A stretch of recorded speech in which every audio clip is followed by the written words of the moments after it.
Boy akalar, hormaylar, oktyabrga kelganman. Qizilabrovkani to'g'risida 2 sotiklik namunali uylar, 3-ko'cha, chap qo'l. Mana shu uy sotiladi. Mana shu egasining raqamlari. Bu uyimiz hozir 2 sotik, 3 xona, lekin yana 2 xona qo'shimcha binosi bor buni. Qurilish yakunlanmagan, o'pshi shunda 5 xona bo'lyapti. Mana kirib kelishimiz nimasi, kafil, bu koridor, gilamlari qoladi. Mana chap qo'limizda umumiy zali.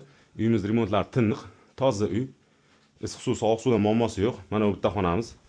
Mana bu spalni xonasi, ikkinchi xona. Uyda ichida mebellar qolmaydi, eshiklari yaxshi eshiklar qo'yilgan. Pol laminat qilingan. Egasining aytishi bo'yicha uyni polni ko'chirib tashlab, boshqatdan pol qilgan yangi pol. Mana vanna xonasi umumiy bo'ladi. Bularda vanna, hojatxona umumiy bo'ladi.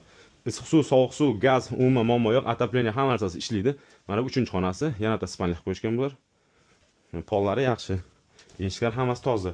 Mana bu kuxnyasi. Bu uyda hozirgi paytda odam yashab turibdi. Uyda ichida kuxnya mebellari qoladi. Uyda egasi kerak narsalar o'zi ochib ketadi.